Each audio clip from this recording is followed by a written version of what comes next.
ವಿರೋಧ ಪಕ್ಷದ ನಾಯಕರಿಗೆ ಇವತ್ತು ವಿಧಾನಸೌಧಕ್ಕೆ ಒಳಗೆ ಹೋಗಕ್ಕೆ ಪ್ರವೇಶಕ್ಕೆ ಅವಕಾಶ ಕೊಟ್ಟಿಲ್ಲ, ಏನ್ ಹೇಳ್ತೀರಿ ಸರ್? ಕರ್ನಾಟಕದಲ್ಲಿರುವಂತದ್ದು ದೇಶದಲ್ಲಿ ಎಮರ್ಜೆನ್ಸಿ ತಂದು ಪತ್ರಿಕಾ ಮತ್ತು ನ್ಯಾಯಾಂಗ ಮತ್ತು ವಿರೋಧ ಪಕ್ಷಗಳ ದಮನ ಮಾಡದಂತ ಪಾರ್ಟಿ ಇರೋದು. ನನ್ನ ಆಫೀಸು ವಿಧಾನಸೌಧದಲ್ಲೇ ಇದೆ, ವಿರೋಧ ಪಕ್ಷದ ನಾಯಕನ ಆಫೀಸು ನನ್ನ ಆಫೀಸ್ ಇದೆ. ನನಗೆ ಹೋಗಕ್ ಬಿಡ್ಲಿಲ್ಲ ಅಂದ್ರೆ ಇದೊಂದು ಗೂಂಡಾಗಿರಿ ಸರ್ಕಾರ, ಪ್ರಜಾಪ್ರಭುತ್ವ ದಮನ ಮಾಡಿರುವಂತ ಸರ್ಕಾರ, ಪ್ರಜಾಪ್ರಭುತ್ವದ ನಂಬಿಕೆ ಇಲ್ಲದ ಸರ್ಕಾರ. ಅವ್ರ ನಮ್ಮನ್ನು ಬಿಟ್ಟಿದ್ರೆ ಅವ್ರಿಗೇನು ಪ್ರಾಬ್ಲಮ್ ಏನು? ನಾವೇನ ಕಾಂಗ್ರೆಸ್ ಅವ್ರ ರೀತಿ ಸಿದ್ದರಾಮಯ್ಯನವ್ರ ರೀತಿ ವಿಧಾನಸೌಧ ಬಾಗಲ್ ಕಲ್ಲೊಡಿದ್ರ, ಕಾಲಲ್ಲಿ ಓದಿದ್ರ? ಏನು ಇಲ್ಲಲ್ಲ. ನಮ್ಮ ಸಂಸ್ಕೃತಿನೇ ಅದಲ್ಲ. ಸಿದ್ದರಾಮಯ್ಯನವ್ರಿಗೆ ಆ ಸಂಸ್ಕೃತಿ ಇದೆ, ಕಾಂಗ್ರೆಸ್ಗೆ ಆ ಸಂಸ್ಕೃತಿ ಇದೆ. ನಮ್ಮನ್ನ ತಡೆದಿರೋ ಅಂತದ್ದು ಇದೊಂದು ರೀತಿ ವಿರೋಧ ಪಕ್ಷಗಳನ್ನ ದಮನ ಮಾಡುವಂತ ಒಂದು ಪ್ರವೃತ್ತಿಯನ್ನ ಕಾಂಗ್ರೆಸ್ ಅವರು ತೋರಿಸಿದ್ದಾರೆ.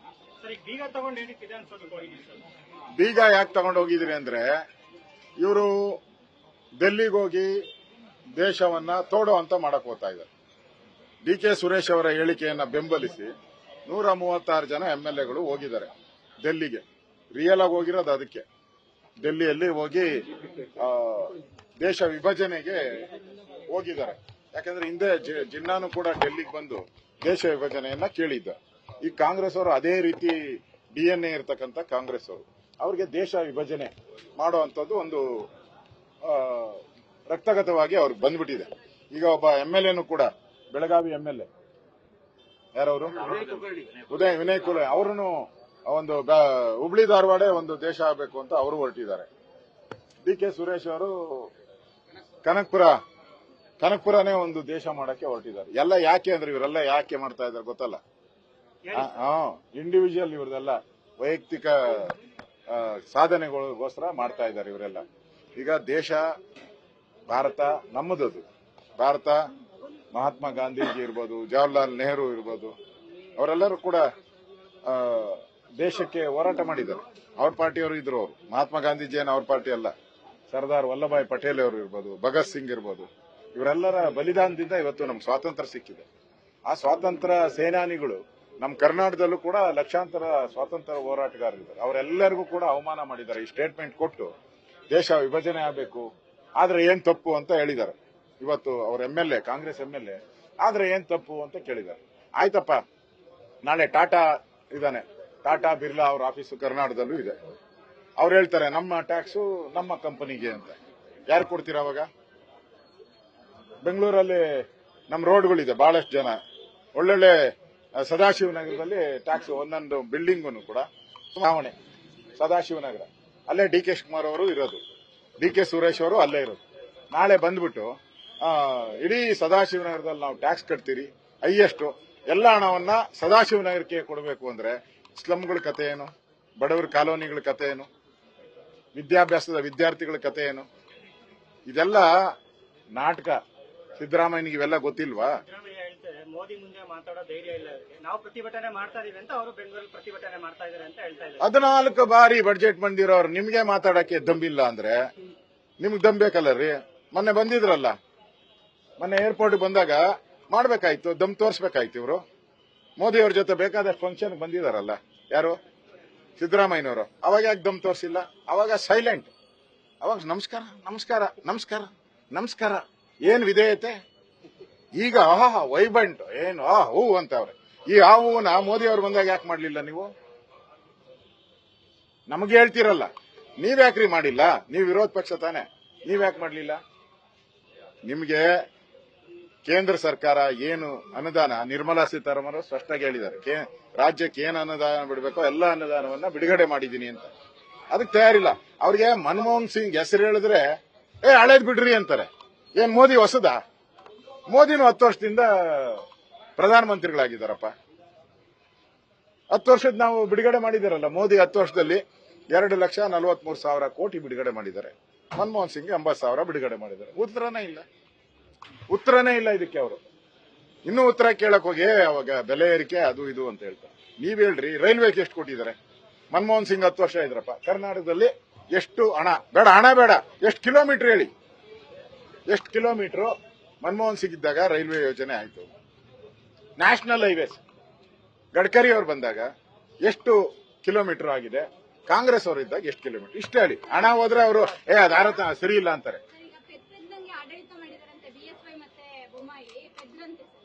ಇಷ್ಟು ದಿನ ಆಡಳಿತ ಮಾಡಿರೋ ಪೆದ್ರು ಅಂತ ಹೇಳ್ತಿದ್ದಾರೆ. ದೇಶವನ್ನು 50 ವರ್ಷ ಲೂಟಿ ಹೊಡೆದ್ರಲ್ಲ, ಇವು ಹಗರಣಗಳು ಮಾಡಿದ್ರಲ್ಲ, 2G 3G ಹಗರಣ, ರೈಲ್ವೆ ಹಗರಣಗಳು, ಹೆಲಿಕಾಪ್ಟರ್ ಹಗರಣ, ಕಲ್ಲಿದ್ದ ಹಗರಣ, ಇವರ ಏನಂತ ಹೇಳಿದ್ದು ಪೆದ್ರು. ಯಾರು ಪೆದ್ರು? ಅದ್ರ ಲೂಟಿಕೋರರು ಅಂತ. ನಾವು ಸದ್ಯಕ್ಕೆ ಲೂಟಿಕೋರರಲ್ಲ, ನಾವೇನು ಅಲ್ಲಲ್ಲ, ನರೇಂದ್ರ ಮೋದಿ ಅಲ್ಲಲ್ಲ. ಡಿ ಕೆ ಶಿವಕುಮಾರ್ ಹತ್ರ ಬಿಜೆಪಿ ಆಫೀಸ್ ಬೀಗ ಹಾಕಕ್ ಹೇಳಿ, ಅವ್ರಿಗೆ ಬಿಜೆಪಿ ಆಫೀಸ್ ಬೀಗ ಹಾಕಕ್ ಹೇಳಿ ಅಂತ ಡಿ ಕೆ ಶಿವಕುಮಾರ್. ಪಾಪರ್ ಆಗಿರೋದು ಕಾಂಗ್ರೆಸ್ ಆಫೀಸ್ ರೀ, ಪಾಪರ್ ಆಗಿರೋದು ಕಾಂಗ್ರೆಸ್ ಆಫೀಸು. ದುಡ್ಡು ಕೊಡಕ್ಕೆ ರೈತರಿಗೆ ದುಡ್ಡು ಕೊಡಕ್ಕಿಲ್ಲ, ರಸ್ತೆಗೆ ದುಡ್ಡಿಲ್ಲ, ಎಕ್ಸಾಮ್ ಫೀಸ್ ಕಟ್ಟಕ್ಕೂ ಅವ್ರ ಹತ್ರ ದುಡ್ಡಿಲ್ಲ, ಆಮೇಲೆ ಹಾಸ್ಪಿಟ್ಲಿಗೆ ದುಡ್ಡಿಲ್ಲ, MLA ಫಂಡ್ ರಿಲೀಸ್ ಮಾಡಕ್ಕೆ ದುಡ್ಡಿಲ್ಲ. ಎಲ್ಲ ದುಡ್ಡಿಲ್ದವ್ರು ಅವ್ರು ಬೀಗ ಹಾಕಬೇಕ್ರಿ. ನಾವ್ಯಾಕೆ ಬೀಗ ಹಾಕೋಣ? ನಮ್ ಸರ್ಕಾರ ನೋಡ್ರಿ, ನಮ್ ಸರ್ಕಾರ ಇದ್ದಾಗ ಯಥೇಚ್ಛವಾದಂತ ನೀರು, ಫುಲ್ ವಾಟರ್, ಯಥೇಚ್ಛವಾದಂತ power, full power, surplus power. ಇವ್ರು ಬಂದ್ಮೇಲೆ ನೋ ವಾಟರ್ ನೋ ಪವರ್. ಯಾರ್ರೀ ಬೀಗ ಹಾಕ್ಬೇಕು? ಡಿ ಕೆ ಶಿವಕುಮಾರ್ ಅವರೇ, ಯಾರು ಬೀಗ ಹಾಕ್ಬೇಕು? ಖಾಲಿ ನೀರು ಖಾಲಿ, ಪವರು ಖಾಲಿ. ಬೀಗ ಹಾಕ್ಬೇಕಾಗಿರೋದು ನಿಮಗ್ರಿ. ನಾವಿದ್ದಾಗ ಸರ್ಪ್ಲಸ್ ಎಲ್ಲ ಎಕ್ಸಸ್ ಇತ್ತು, ಬೇರೆ ರಾಜ್ಯಗಳಿಗೆ ಪವರ್ ಕೊಡ್ತಾ ಇದ್ರಿ. ಈಗೇನಾಗಿದೆ? ಭಿಕ್ಷೆ ಬೇಡೋ ಸ್ಥಿತಿಗೆ ಬಂದಿದ್ದೀರ. ಬೇರೆ ರಾಜ್ಯಗಳ ಹತ್ರ ಪವರ್ಗೆ ಭಿಕ್ಷೆ ಬೇಡೋ ಸ್ಥಿತಿಗೆ ಬಂದಿದ್ದೀರಾ. ನಾವಿದ್ದಾಗ ಬೇರೆ ರಾಜ್ಯಗಳಿಗೆ ನಮ್ ಪವರ್ ಕೊಡ್ತಾ ಇದ್ರಿ, ಎಲೆಕ್ಟ್ರಿಸಿಟಿ ಪವರ್ ಸರ್ಪ್ಲಸ್. ಈಗ ಕಾಂಗ್ರೆಸ್ ಓಪ್ಲೆಸ್. ಜನ ತೀರ್ಮಾನ ಮಾಡ್ಲಿ ಯಾವುದು. ಏನ ಪೆದ್ರು ಅಂದ್ರಲ್ಲ, ಯಾರು ಪೆದ್ರು ಅಂತ ತಿಳ್ಕೊಂಡಿ. ನಮ್ಮಿದ್ದಾಗ surplus power, water surplus. ಇವರಿದ್ದಾಗ hopeless, ಎಲ್ಲ ಓಪ್ಲೆಸ್. ಯಾರು ಪೆದ್ರಪ್ಪ? ಸಿದ್ದರಾಮಯ್ಯ ಪೆದ್ರ, ಬೊಮ್ಮಾಯಿ ಪೆದ್ರ ಅಂತ ಅವರೇ ಜನನೇ ತೀರ್ಮಾನ ಮಾಡ್ತಾರೆ. 8 ತಿಂಗಳಾಯ್ತು ರೀ ಬಂದು. ಬೀಗ ಹಾಕ್ಸ್ಕೊಂಡ ಸ್ಟೇಜಿಗೆ ಬಂದ್ಬಿಟ್ರಲ್ರಿ ನೀವು ರೀ. 8 ತಿಂಗಳು ಸರ್ಕಾರ ಬಂದು ಖಜಾನೆ ಖಾಲಿ ಆಗಿದೆ ಅಂತ ಬೀಗ ಹಾಕ್ಸ್ಕೊಂಡ ಸ್ಟೇಜಿಗೆ ಬಂದಿದಿರಲ್ಲ. ನಿಮ್ಗೇನಾದ್ರೂ ಮಾನ ಮರ್ಯಾದೆ ಇದೆಯೇನ್ರಿ? ಗೌರವ ಇದೆಯೇನ್ರಿ? ಧೈರ್ಯ? ಅದೇನೋ ಹೇಳ್ತಾರಲ್ಲ, ಕೊಟ್ಟ ಕುದುರೆಯನ್ನು ಏರ್ಲಾರ್ದವನು ವೀರನೂ ಅಲ್ಲ ಶೂರನೂ ಅಲ್ಲ. ಈಗ ಹೇಳ್ತೀರಾ ಕುದುರೆಗೆ ಲಗಾಮ್ ಇಲ್ಲ, ಕುದುರೆಗೆ ಮೇವಿಲ್ಲ, ಕುದುರೆಗೆ ಶೆಡ್ ಇಲ್ಲ, ಕುದುರೆಗೆ ಮೈ ತೊಳೆಯೋನಿಲ್ಲ, ಕುದುರೆಗೆ ಮಾಲಿಶ್ ಮಾಡೋನಿಲ್ಲ ಅಂತ ಹೇಳ್ತೀರಾ. ಇದಾ ನೀವ್ ಕೇಳೋದು? ನಿಮ್ಗೆ ಕೊಟ್ಟ ಮೇಲೆ ನೀವೆಲ್ಲ ಮಾಡ್ಕೋಬೇಕ್ರಿ. ನರೇಂದ್ರ ಮೋದಿ ಬಂದಾಗ ಹೆಂಗೆ ಫೈನಾನ್ಸ್ ಸ್ಟೇಟಸ್ ಹೆಂಗಾಗಿದೆ ಇವತ್ತು? ಕಾಂಗ್ರೆಸ್ ಇದ್ದಾಗ, ನಮ್ಗೆ ಸ್ವಾತಂತ್ರ್ಯ ಬಂದಾಗ ನಮ್ GDP ಏನಾಯ್ತು? ಆರ್ಥಿಕ ಪರಿಸ್ಥಿತಿ ಸ್ವಾತಂತ್ರ್ಯ ಬರಕ್ ಮುಂಚೆ ಬ್ರಿಟಿಷರು ಇದ್ದಾಗ ನಾವು ರಿಚೆಸ್ಟ್, ಭಾರತ ರಿಚೆಸ್ಟ್ ಇತ್ತು. ಕಾಂಗ್ರೆಸ್ ಬಂದು 50 ವರ್ಷ ನಮ್ಮನ್ನ ಪೂರ್ ಮಾಡಾಕ್ಬಿಟ್ರು. ನಮ್ GDP ಪಾತಾಳಕ್ಕೆ ಹೋಗ್ಬಿಟ್ಟಿತ್ತು. ನಾವು 10ನೇ ಸ್ಥಾನದಲ್ಲೋ 15ನೇ ಸ್ಥಾನದಲ್ಲೋ ಇದ್ರಿ. ನಮ್ಮ ವರ್ಲ್ಡ್ ಎಕನಾಮಿಯಲ್ಲಿ ನಾವು 15-20ನೇ ಸ್ಥಾನಕ್ಕೆ ಇದ್ರಿ. ಈಗ ಮೋದಿಯವರು ಅದನ್ನ ಎಲ್ಲಿ ತಂದ್ರು? ನಮ್ ದೇಶನ ಆಳಿದಂತ ಬ್ರಿಟಿಷರೇನಿದ್ರು ಅವ್ರಿಗಿಂತ ಒಂದ್ ಸ್ಟೆಪ್ ಮೇಲೆ ಇದ್ದೀರಿ. ಈಗ 5ನೇ ಸ್ಥಾನಕ್ಕೆ ಬಂದಿದ್ದೀರಿ. ಯಾರು?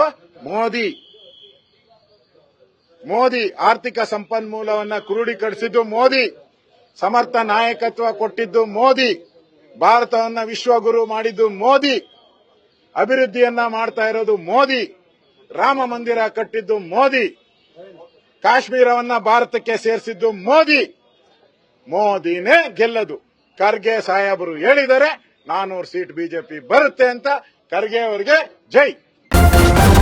ನ್ಯೂಸ್ ಫಸ್ಟ್, ನಿರ್ಭೀತಿಯಿಂದ ನಿಮ್ಮ ಪರವಾಗಿ.